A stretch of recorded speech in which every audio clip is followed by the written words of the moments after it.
Okay, we're good. Welcome, everybody. This is the Paul Sawyer Public Library Board of Trustees regular meeting. Tonight is November 10th, 2020. It's 5:35 p.m. We're all here via Zoom, and I will call the meeting. My name is Natalie Wilkerson. I'm the president of the board.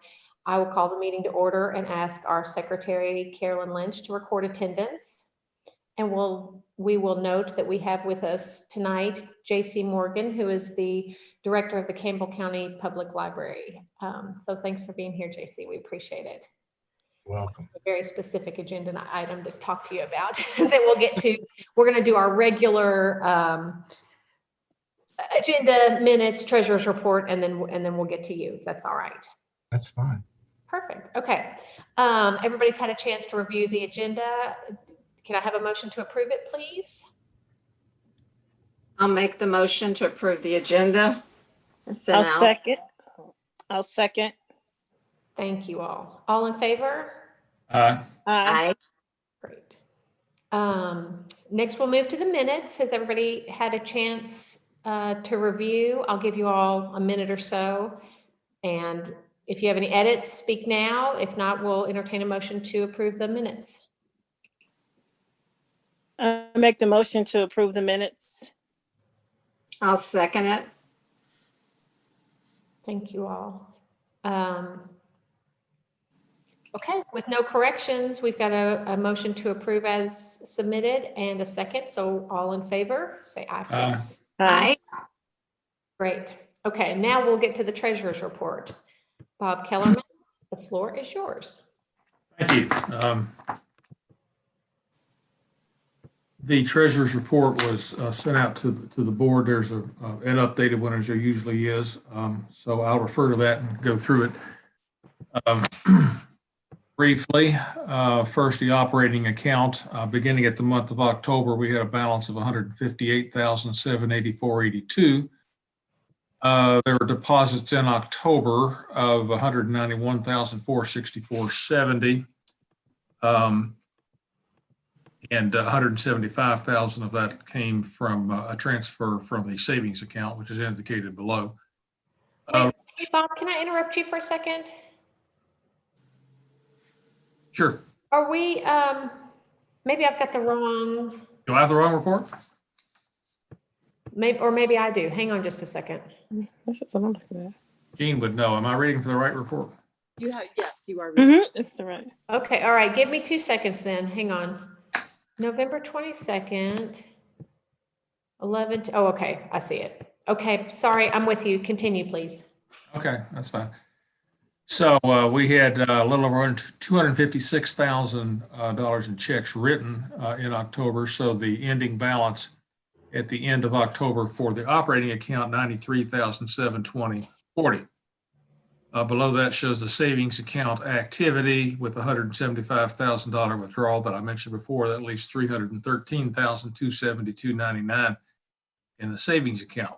And our other accounts, $33,275.59. So our total funds as of the end of October, $440,268.98. This also indicates we have the line of credit, which is available, but I have not drawn anything on the line of credit, so there's a zero balance on that. Below that shows the activity after October 31 through the current date, and shows deposits of $6,355.57. There's a calculation below of what our needs are to withdraw with upcoming expenses. And then we have the electronic fund transfers and checks, which are to be paid, plus total estimated payroll expenses for the rest of November. Total retirement payment, which is due on December 1. All those are indicated, plus life insurance. So anyway, that's a lot of expenditures. And so we'll need to transfer $250,000 from the savings account to the operating account in order to pay those expenses. And after that, we should have $40,492 remaining in the operating account. So we continue to move along and still have not had to withdraw on the line of credit, and hopefully we'll have property taxes in the next month or so starting to roll in. The second page shows a revenue and expenditure report with the details of the categories. You all are familiar with this. We can take a look at that. I won't go through that in detail unless there's any questions. I did have one question, Gene. It's just the rate here. I noticed that we've got our total expenditures through October of totaling about 35%. And I was also noticing on the personnel, on the wages and benefits, we've got like 33%. And so like we're a quarter of the way through the year. So those are a little bit high, I guess, proportionally. So are we on track? July, August, actually, we're 4 months into the year, so that's correct. July, August, September, and October. So we should. Oh, you're right. I can't count. I forgot July. You're right. You're right. So we're right on track. We are right on track for those. Okay. Well, my apologies. You've got it perfectly, almost down to the percentage points. So. That's okay. Okay. That's good. Thank you.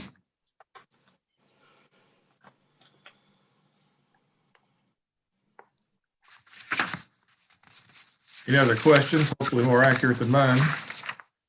We've got the credit card summary too, and a list of the checks to be signed. Jean, I was wondering, this is on the statistics report, why we did not have any young adult statistics for October 2019? That's a good question. And now I'm not seeing that. Oh, there we go.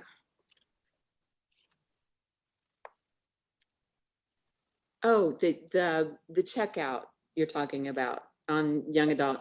We just started separating out the young adult. Last year it was in with the adult checkout, but this year, Okay. because of the annual report and what they were requesting of the state annual report, we're separating that out. That's why there's nothing available for last year. Okay. So we won't really have those to compare until sometime next year. Any other questions for Bob or Jean? Get you back up on my screen.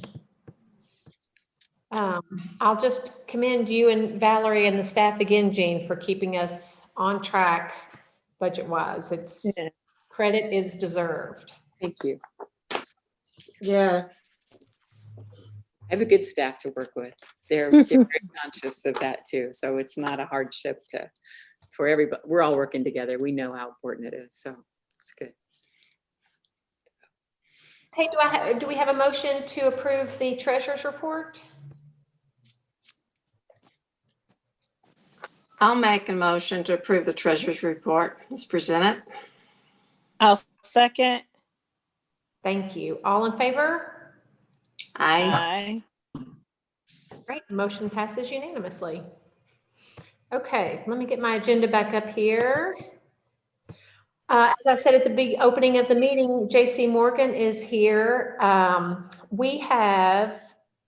The library is a special taxing district within Franklin County, and we have been approached and invited to participate in the TIF, Tax Incremental Finance, their district or whatever. Anyway, we have been asked to participate in that agreement with the city and the county and the other special taxing districts, which in Franklin County, I think, as in Campbell County, are just us, the health department, and the Franklin County Extension Office. Last month, we had representatives from the county and the city attend our meeting and give us information about the project, the downtown proposed development projects downtown. And it was all good information, but boy, are we happy to have somebody here with library specific information. Campbell County, and JC, I'm going to let you take over. I'll quit babbling, but Campbell County is currently participating in 2 TIF districts. So we are thankful to have you here and give us a little, you want to start by introducing yourself, give us a little overview of your library, and then I'm sure we'll have some questions for you as well. It's fine. Actually, I told Jean that I didn't prepare anything, so I don't have any slides to share or anything like that. So feel free to ask questions. Campbell County is up here right across from Cincinnati, and got a population of about 90,000 people. And I have 4 library branches, staff of about 94, I think, more or less. We got a few open positions right now. So, and I've been here for 18 years, coming up on 18 years, believe it or not. I can't believe it. So if you can believe it, that's great. The TIF, we have 2, like you said. One of them is called Ovation, and the other one is called Manhattan Harbor, with the English spelling on Harbor. So you got the U in there at the end on Harbor. The first one was Ovation, and that project is a $1 billion project. So that's billion with a B, which is huge for Campbell County. The other project, when it started, was 750 million, so $750 million. Also just extremely important for Campbell County. That's a lot of money rolling in. The Ovation project, we had a very steep and quick learning curve for it. The county and the city were making that deal and didn't realize that the developers were planning on full participation from all the special taxing districts. So after the deal was rolling along, we were invited in. Well, first I'll say these deals, I mean, you heard the numbers I gave you. This is, a $1 billion project and a $750 million project. And being able to be part of that and help the community in that way, bringing that many dollars onto the tax base is extremely important. We did not want to hamper that, but we did want to participate fairly. So there were some things that we learned very early on. The Ovation project sits on what used to be housing projects down by the river near the levee. If you've ever been to Newport on the Levee, it's right next to that. And so the housing projects were to be torn down, and then they were going to build this multi-use office space, residential, high-end residential shopping complex. And what they needed to make that work was they needed money to offset the cost of the infrastructure. And that's what a TIF does. It allows these taxing entities to participate and to allow tax dollars to be used for infrastructure projects. It can't go towards building a Neiman Marcus or anything like that. It has to go towards sexier things like sewage lines and parking garages. So in our case, we were asked to participate, and the housing project had not been torn down. So the first learning curve we had was that was government land that they were building on. But once you aren't using it for government land, once you tear down the project's housing, then that land has commercial value. So what you start with is the base value of the land, because you're always going to get tax dollars on that base value. So you start out with where the land is, and let's just say it's $100,000. You're always going to get the tax revenue from that $100,000. In our case, the land had no value because it wasn't on the tax rolls, so they had to assess that land value, and then we start from there. After the $100,000, let's say, of property value is determined, then they're going to start building. And as they build, the land is going to have more value.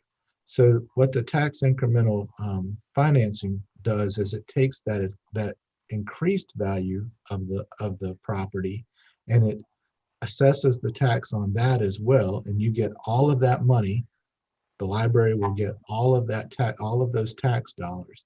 And then at some point, the fiscal agent, which in our case is the city of Newport for the Ovation Project, is going to say, all right, you decided that you would participate in the tax incremental financing project at a 50% rate.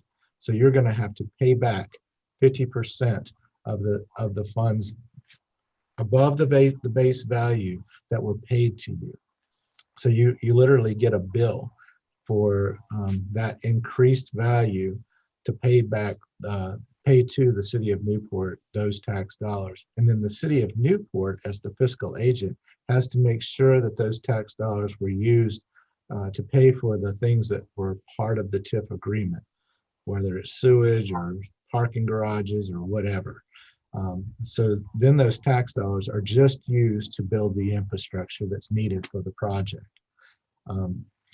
When we started into this, our participation level was too high.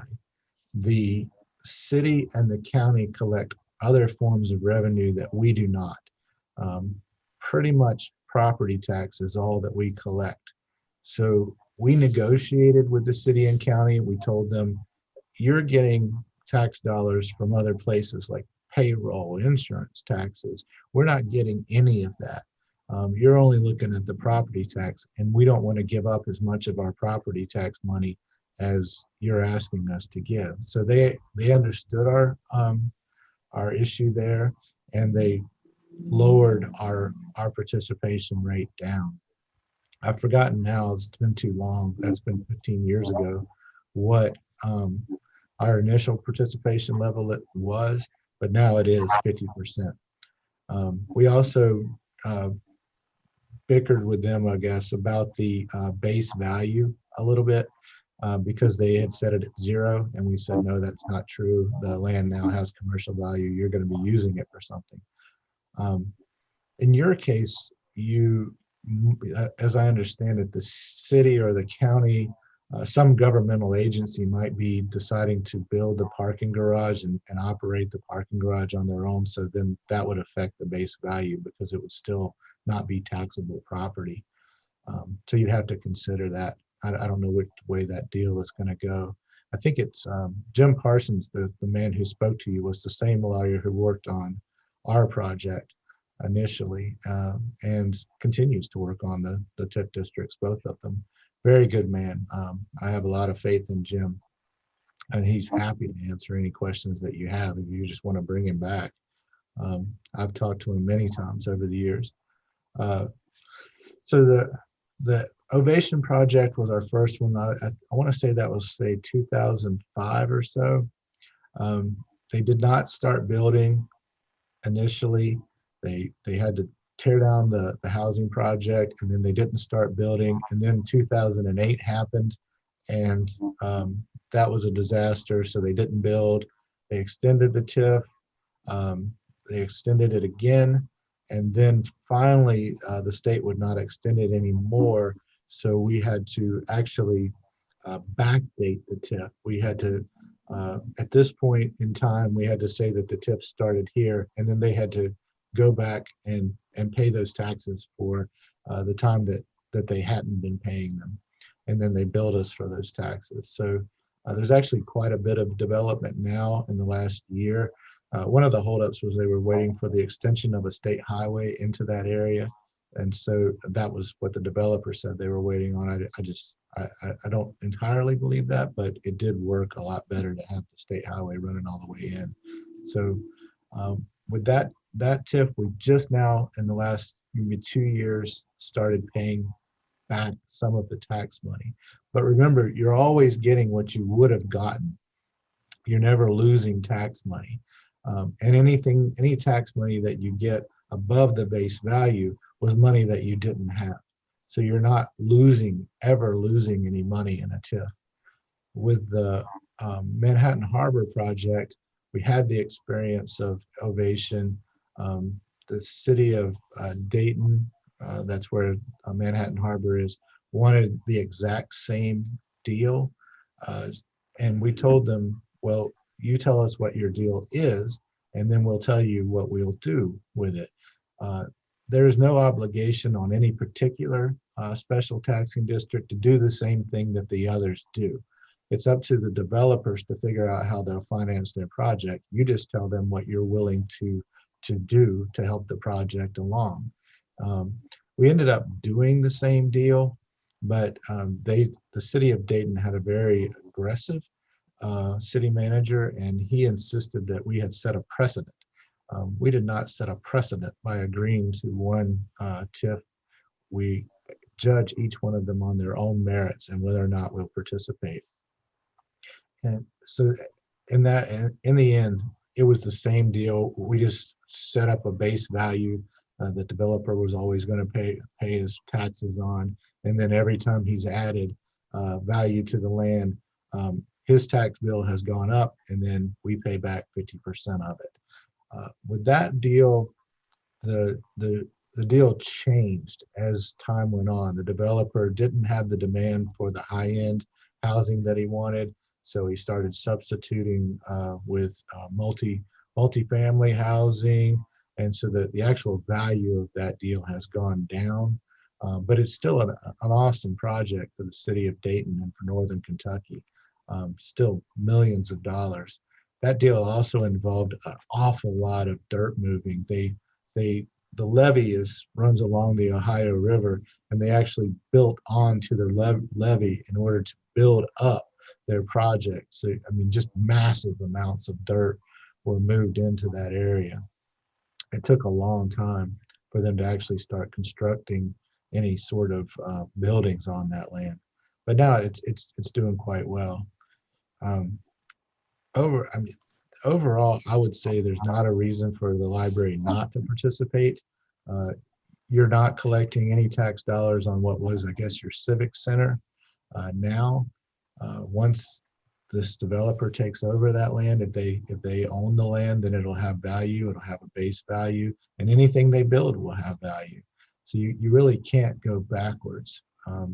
I think that these deals look complex, and you think you've always got to be the smartest person in the room when people are talking about money, right?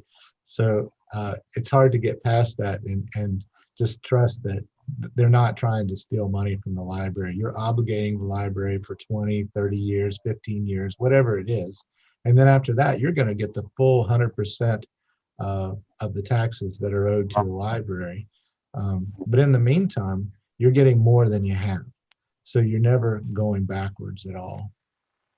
And did that give you enough of an overview to ask questions or?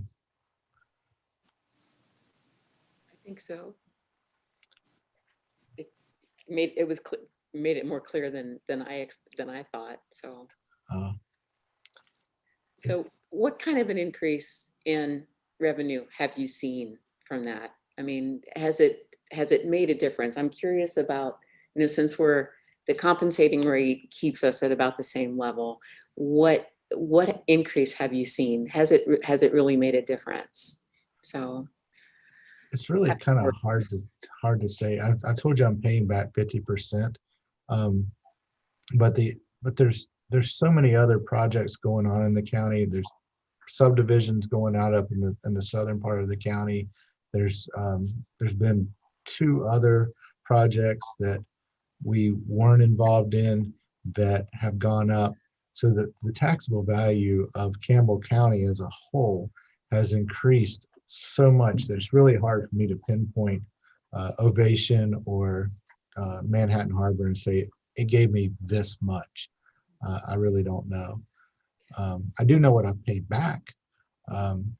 So with both of those entities at this point, I'm only paying back about $3,000 a year. It's not an overwhelming amount. But again, I took in, let's just say $6,000, and I gave back 3,000 of it. I actually I wonder about that sometimes, because I see what they're building, and I wonder, how is that only worth $12,000 to me instead of $100,000 to me? I really don't know. Yes, Mary Lynn?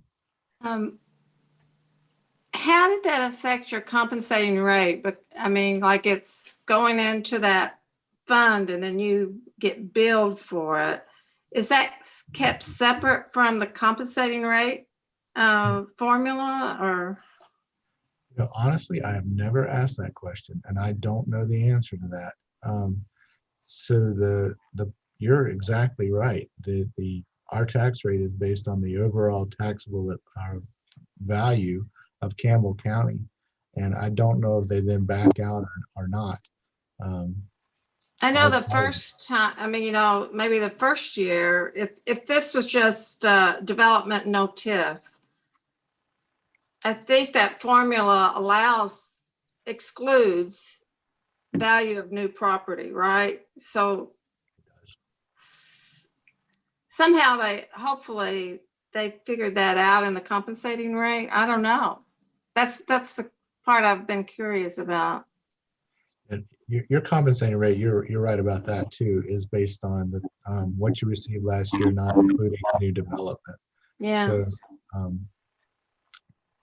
honestly, our tax rate has more or less remained about the same, but we were stuck in a lawsuit for several years that kept that tax rate the same. We've done other things with our tax rate, like we equalized personal and the property tax rate at one point to avoid some anomalies that happened with that formula. But our tax rate this year, we took the 4% and our tax rate still went down. So the taxable value of the property in Campbell County had gone up so much that we could take 4% and still reduce our tax rate from last year. But do you keep that money in the fund? I guess that money's coming in and sitting in a fund. Is it separate from the tax money you've got coming in as part of the compensating rate? Is it two different things? No, I mean, well, when you pay your tax bill, whether you or a developer, you're Right. paying that tax bill to us. And so Right. in this case, the developer is paying their tax bill to us like they normally would. And then I get a bill from the city of Newport for half of it. And I pay it back to the city of Newport. And then they pay the developer so the only separate fund is kept by the city of Newport. And so they keep that fund and then pay the developer back for whatever they have done. Okay, so you're not getting you're not receiving it separately. It's just coming in with the rest of your property revenue. Right, which is why I couldn't really tell you how much it's added. Okay. Is the city of Newport, do they give you some type of documentation that says this is what they were assessed? The developers were assessed, and so you're paying half of that?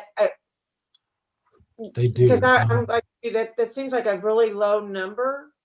It does. Let me see if I can find that real quick.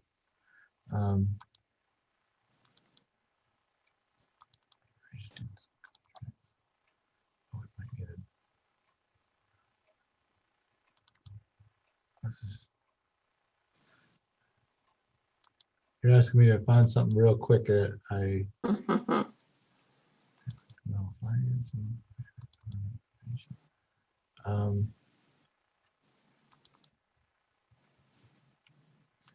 What was going through my mind was, did the developer receive some kind of tax break that, or is it even other than legal? what we gave them? I don't know. Yeah. Let's see. I think if it agrees to operate with the TIF, Yeah, I didn't know if that was. should pick out hopefully, that's a good question. Jean, can you allow me to share my screen, or can I share my screen? I think you can, but let me check. Yeah, you should be able to share. Oh, wait, no. There we go. Now you can. Okay. Can y'all see that now? Yeah. Okay, so this is actually for the Manhattan Harbor project. Make sure of that. Yeah, no, this is Ovation. So, and like I said, it's only been active for maybe 2 years.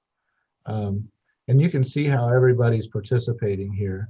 The amount of taxes, paid to the city, and then the pledge that the city made, and so what they have to pay back.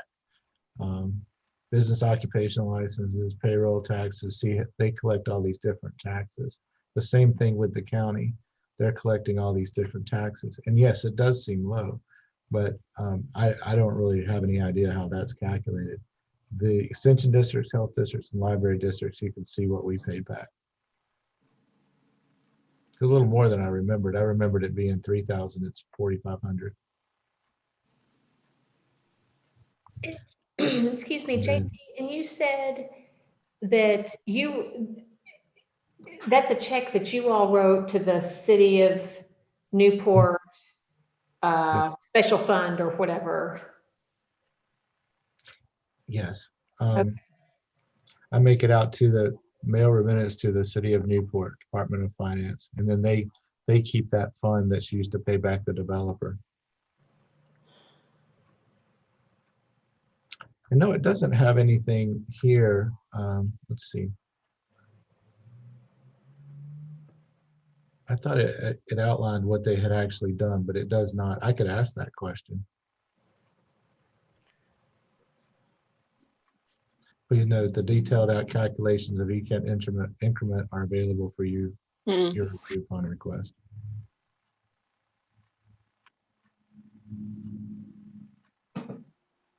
So I get one of these from the city of Newport, and then I also get one from the city of Dayton every year.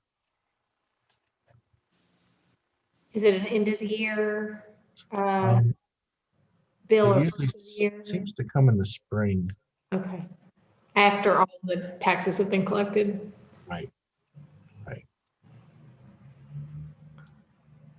Do you get any other reports? Are there annual meetings that you can go to? Or how are you contacted when something happens like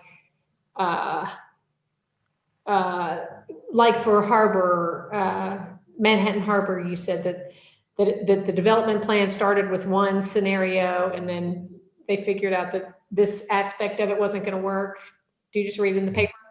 I just read it in the paper. They don't contact me about it at all.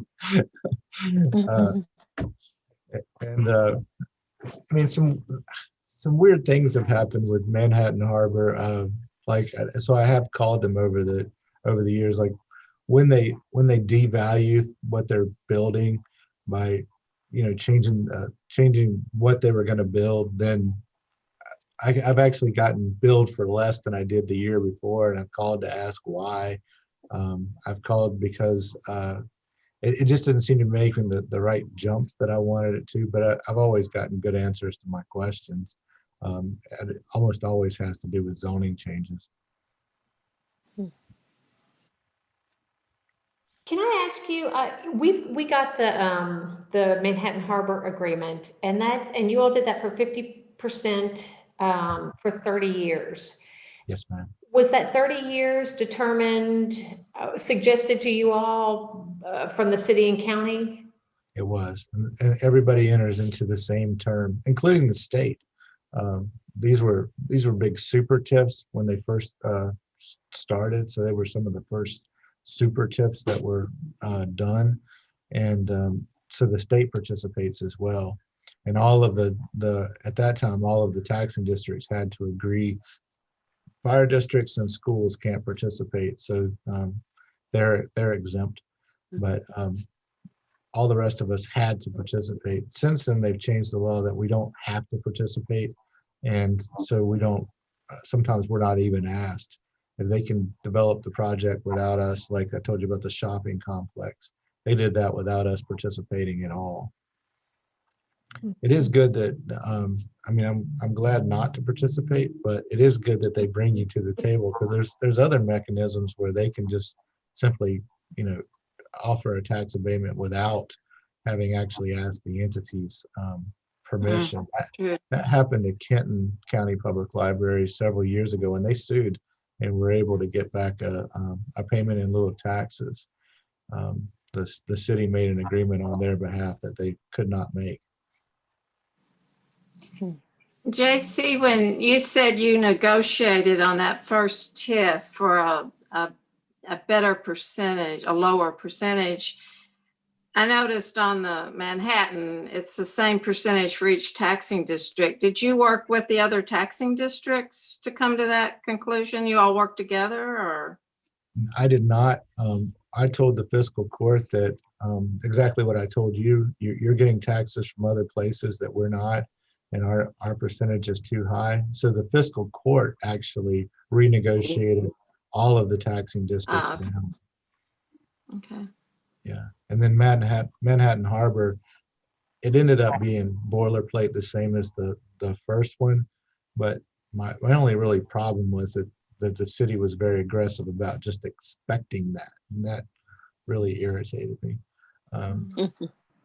Jim Park, I was actually standing in a hotel parking lot in Orange County, Florida, going to an ALA convention, and I was talking to Jim on the phone about that at ALA conference. I was waiting on the bus to take me to some other hotel to go to a session.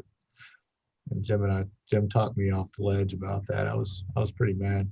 The city manager actually ended up getting fired about 6 months later. So Wow. Did you have any concerns about constitutional issues, taking money that you're receiving as a library tax and using it for something else? I know statutorily you can do it.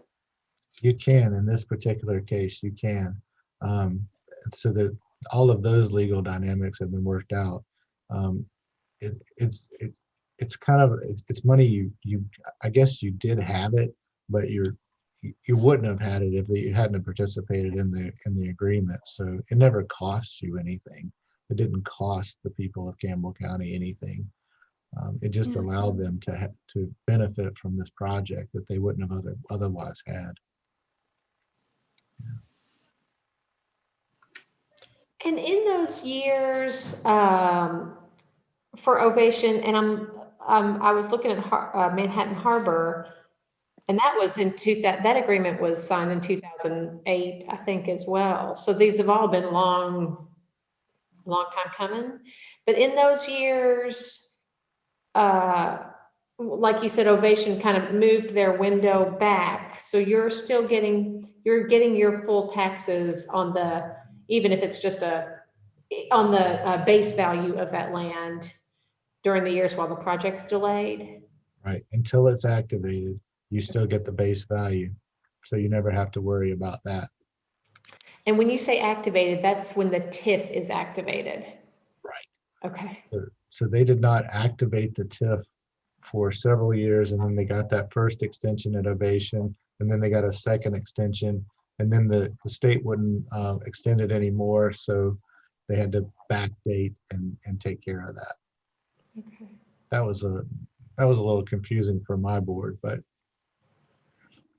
and ultimately I think I told you wrong. I don't think they paid any back taxes, and we didn't charge them anything. So they just started charging us in the last 2 years. Did Campbell County have to, did the estimates, the projected revenues come in as they had predicted, or did Campbell County have to rework, come up with more debt service than they had anticipated? No, we didn't have to take on any additional. We had no more liability than we had before. That was all. Well, what about Campbell County? I was just wondering, the fiscal court or whoever issued the bonds. Nothing changed on our end, and that was all I was Yeah. really concerned about. Yeah. Okay. All that bonding stuff is handled by the developer and the fiscal agent. I didn't really get into that at all. Did Jim Parsons represent the library, or was he part of the state's or the county's representation on the TIF? He is actually the lawyer for the deal. So he is not representing either the developer or the participants in the TIF. He just is putting together the deal. So in that sense, you can ask him whatever you like, because he's not working for them. He's working to make the deal legal and transparent and make the deal work. It's slightly different for us. Mhm. I finally got hold of Jim yesterday. Oh, and did you? He is representing the city and the county. Is And he? Okay, I'm sorry. yeah, and he doesn't think that there's any potential conflict for him to work with us, but he wanted to make sure that the city and county saw it that way as well.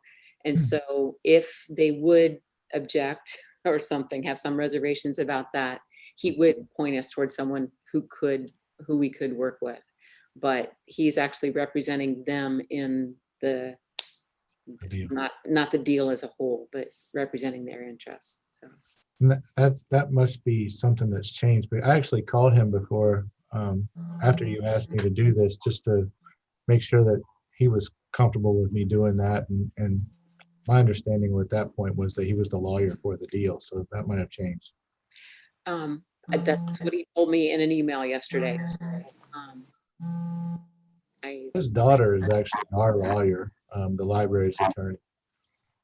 So whenever these issues come up, she has to extract herself. She conflict of interest.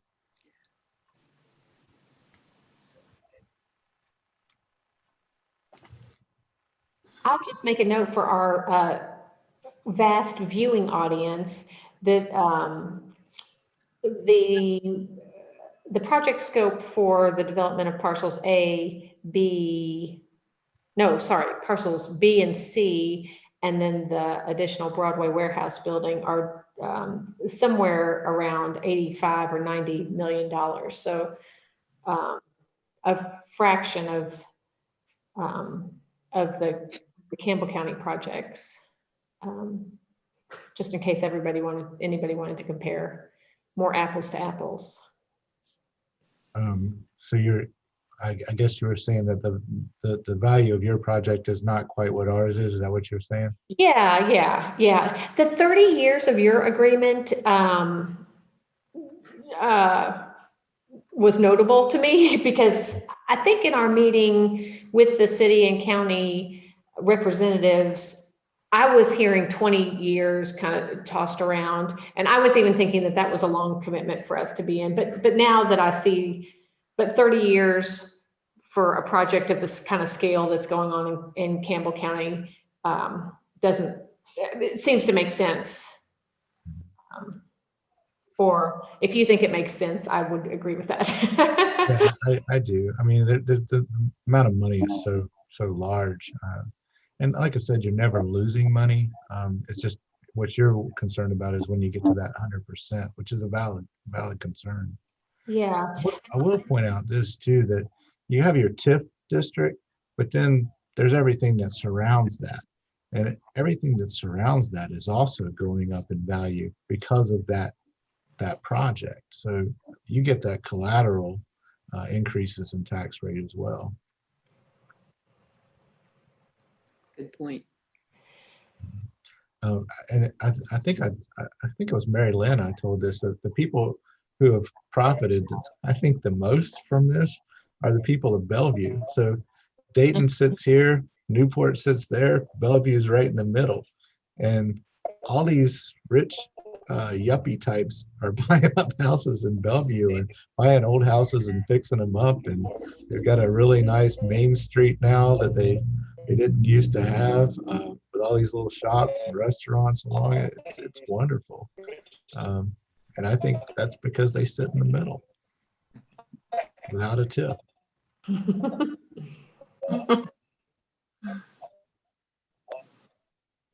Who else has questions for JC? I have one. I want to be sure I understand something. I might have it all wrong, but as I understood the way you explained, there's an initial, of course, assessment on the real estate, just the land. And that stays constant so that the taxing districts would continue to receive the taxes attributable to that assessed value throughout the entire project, correct? That is true. Mhm. Okay. Your base And then on value. top of that, depending on whatever percentage you work out, in your case, the one we were talking about, then you still receive 50% of the increased taxable value attributable to the improvements. That's exactly right. You'll get 50. So you actually did end up with with greater income. Right, with more than we had. Yeah, right. Yeah. Okay. All right. Thank No problem. I really don't see a downside to it at all. I mean, the county benefits, we benefit. The citizens aren't losing any tax money. They're not putting any of their tax money into it.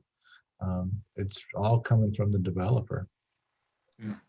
And there's no tax liability for us. We're not going to have to pay for something that, we're not on the hook for coming up with a certain amount. And if we don't get that, that comes out of our coffers. It's purely a percentage of the extra tax revenue. Right. No, you have no liability for the construction or losses that they have. None of that. It falls to you whatsoever. If the whole thing fell down, you would still be collecting taxes on whatever was left. It's funny how that works. I mean, there's a really big concern down here that makes drywall. Used to be called Lafarge, and now it's Continental. That's what their names are. They changed hands. They cut a third shift, and so now that business has less taxable value, and this can have a significant impact. They had their own school district in that town, where that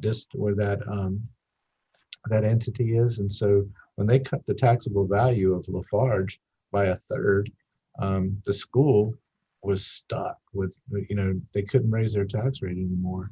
It's kind of interesting. I don't know why I brought this up. It's just a tangent. When like at Walmart or somebody contests their tax rate, it can cost you, but this particular deal is not going to cost you.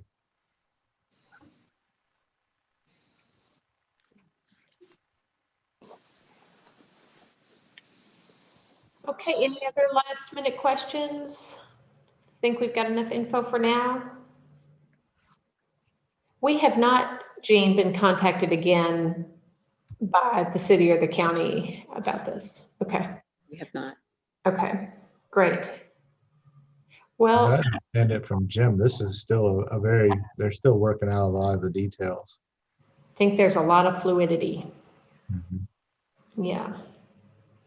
But I also got the sense from our last meeting that when they were ready, they expected us to be ready as well, So we just want to do all the homework that we can to be responsive when the time comes. Great. Okay. Well, thank you very much, JC. You're welcome to stay on, and I hope you wouldn't mind in the future if we have a couple of additional questions through Jean, we can shoot you. Not at all. No, I'm glad to be here. Glad to help. Wonderful. Again, I don't think there's a downside to it. I don't think you can make a bad decision. So good luck to you.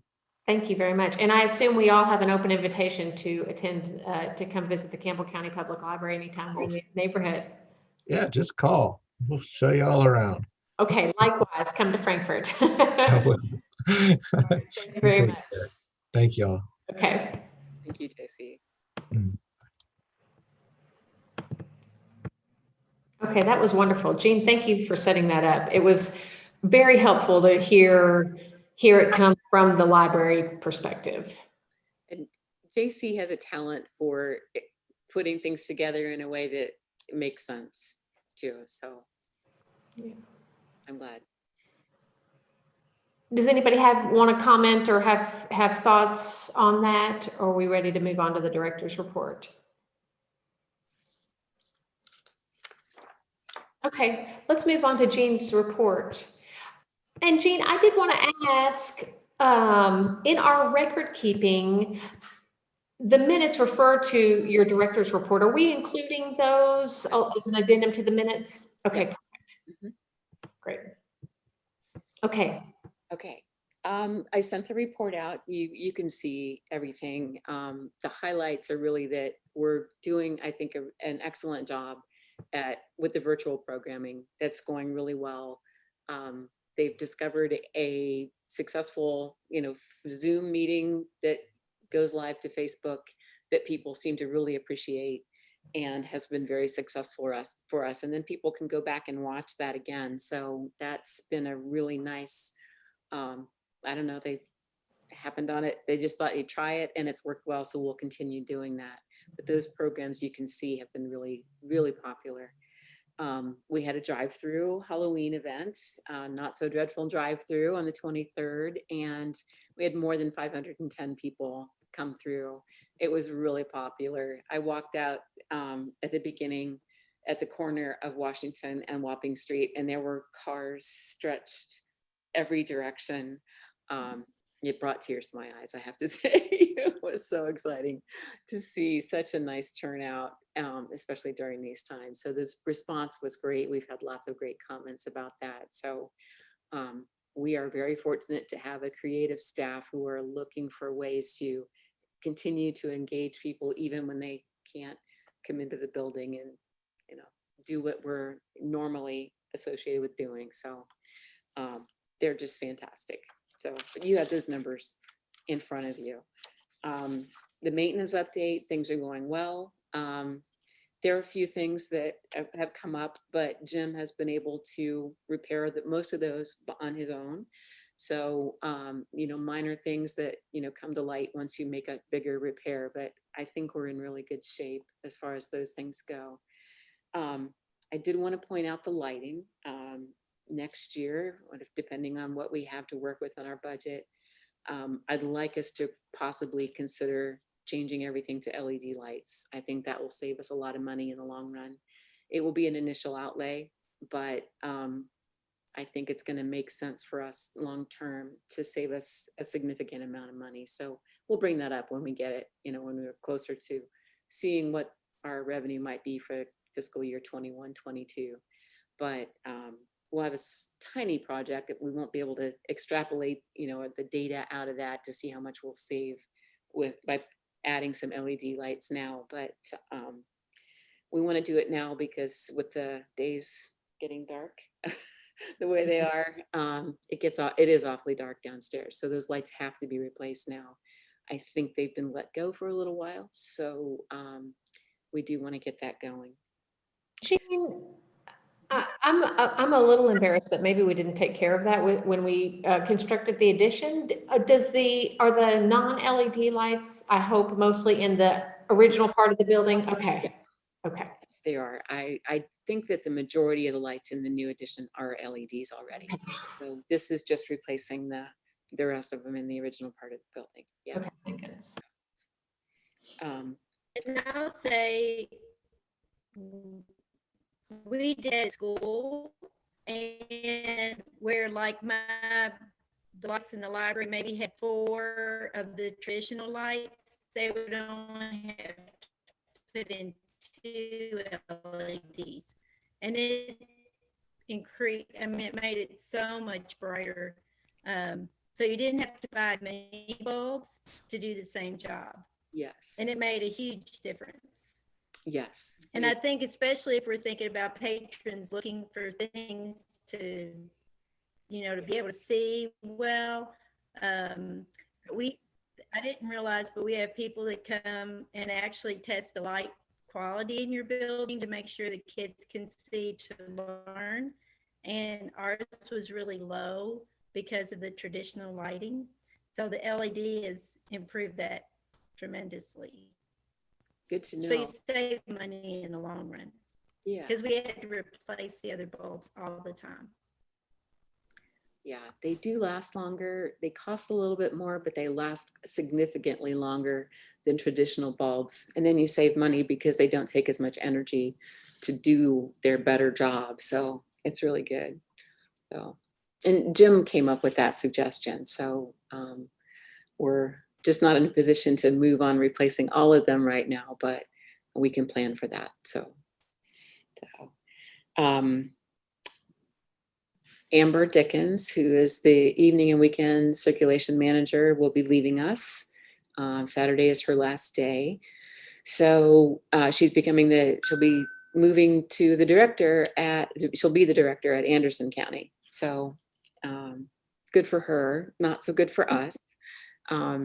We're finding it challenging. We posted the job last Friday, and we've had one response from someone out of state.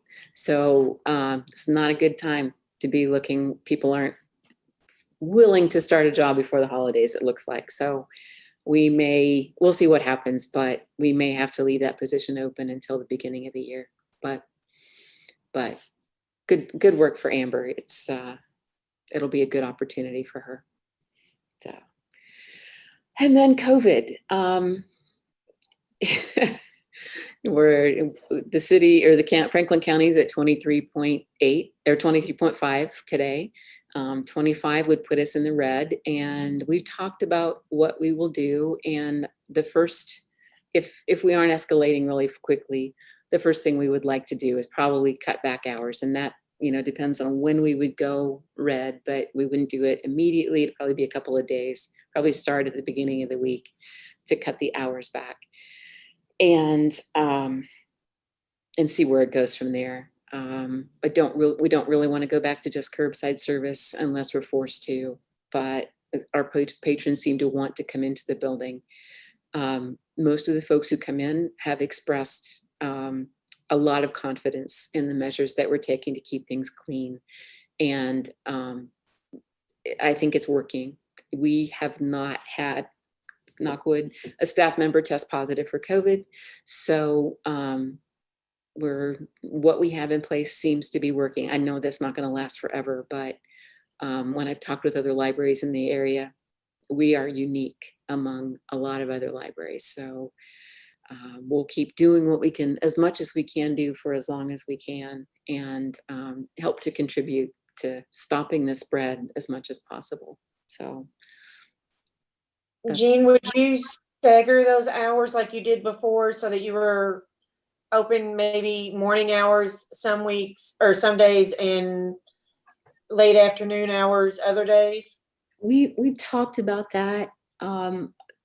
Initially, that seemed like the right thing to do, but people got really confused about when those hours changed. And so we might try to find a place in the middle, be open at 11 to 4 or something. I think we'd have to try to finesse that a little bit without moving the hours around a lot, because we got a lot of people who would come in on a Thursday when we're open. They'd come at 2 o'clock and we'd already be closed, and they were frustrated with the switching of the hours, even though it seemed like it would, be more amenable to folks who couldn't get here at the same time. But we'd have to finesse that a little bit. Well, I will admit that I have shown up Fridays in the afternoons, and I know I was like, darn, I know that's not open. I don't know why I keep doing it, but I'm never upset with the library. Thank you for that. No one has really has expressed anger about that. There have been some frustration. They think, oh, darn it, I missed it. Most people have been very nice about it. And we've also been fortunate that most people are amenable to wearing masks and haven't given us too much of a hard time. We've had a few people object, but very minimal amount. So it's been tolerable. So. Jean, can I ask about the computer usage, and if people are coming in? You had mentioned before, had problems with the way that the quiet reading room was being used. Are you all making an effort to kind of move people along as they visit the library? Yes. And there isn't a whole lot of lounging in chairs for hours and that sort of thing? No, there isn't. If we've had confrontations, it's been about the timing of things. The computer usage is limited to strictly 45 minutes. Occasionally we have made an extension for if someone needs to finish something, they just need a few minutes. we will extend it a few minutes, but not giving someone another session. Most people the average time that they're using it is about between 26 and 30 minutes. So they're not even using the full 45. Most people who are using the computers are coming in, using it and leaving. We have had some students come in and using the upstairs here a little bit longer. We've allowed them to stay a couple of hours at times because they are studying and they are by themselves and they are maintaining the social distancing. So we're not chasing students out in an hour or so. And most adults, we don't have that problem with. They come in, they're here for about an hour or so, even if they're not using the computer, and then they leave. Most people are limiting themselves to much shorter visits. So that hasn't been a huge issue. Like with most things, the people that it is an issue, it's a really big issue for them, but there have only been a handful of folks who have objected to the shorter times. Yeah. So.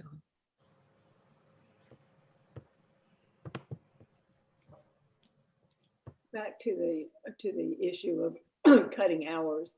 I mean, I know we get emails to remind us that, you know, we have a book coming due in, you know, in 3 days or whatever.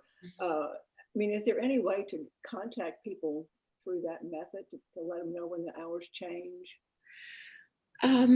That's done through the system, the library catalog, really.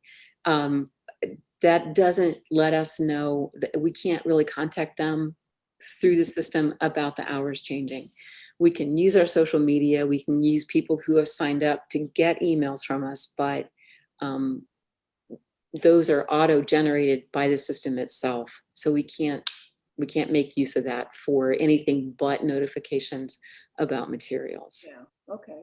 One thing we might remember, and you may have done this already in the past, you could use the Friends of the Library email. I mean, that wouldn't get everybody, but that does get, that's a pretty large number of people on our email list. That's a good suggestion, Marilyn. Thank you. And you have used them because I think I've gotten emails from that, like when the library first started opening up again. I think we got emails through them, didn't we? Through the Friends? Yes. Saying, you know, hey, Yeah. you know, because when I do come at the right times, it's because I've referenced that email.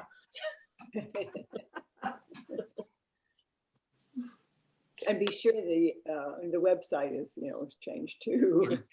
Yes. So it's a last resort, but Would there be, when you looked at the circulation statistics, does there seem to be certain times where they're busier than others, or is it kind of spread out? it's a little spread out. Anecdotally, we noticed that the last couple of hours during the day, 4 to 6, we don't, particularly 5 to 6, we don't have people in the library.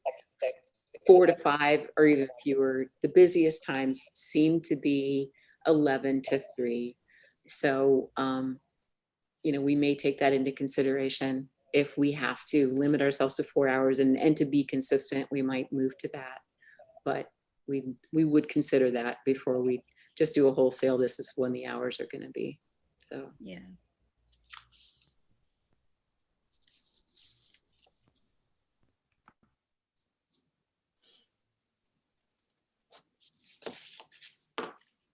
Well, thank you all, Jean, staff, everybody, for keeping yourselves safe, keeping the community safe. We just have to keep doing the best we can do under the circumstances. Okay, any questions for Jean? I don't have a question, but I did want to go back to that Halloween trick-or-treating thing. I think that was so creative of the staff to figure out, really probably create a more exciting evening than you would have had normally, just using what you had with the drive-through. So it's true. Yeah. I was impressed. And I heard people talk about it too. Good. It got good reviews up there. I'm glad they did that. They did a great job. They really did. And I attended Jean, the one, and so did Jean, the one the other night about where they visited virtually the Buffalo Trace Distillery. We had people from other states. Yeah. And we could have never done that before this virtual time. I just, sometimes the things that this has revealed to us have been awesome. I mean, because we have people from all over the United States who were bourbon enthusiasts who attended that Paul Sawyer Library event. So it put the library in their mind. They probably never had heard of it before, but it put that in their mind in a positive way. Sorry, my lights dim if I don't move around enough. So. But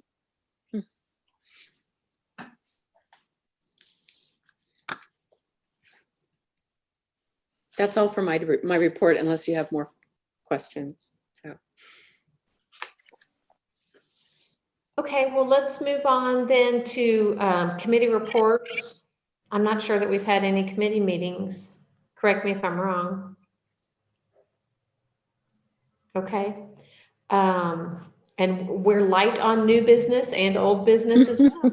We keep taking care of things as they come up. So if no one else has anything to add to tonight, we can wish everybody a happy Thanksgiving. Hope you all stay home and safe and nourished. All right, well, thank you again, Jean. Please pass along our thanks to the staff. Thank you all for being here tonight, and I will take a motion for adjournment. I move that we adjourn the meeting. I'll second. Great. All in favor? Aye. Okay, see you all December 8th. Bye, guys. Bye. Happy Bye. Thanksgiving.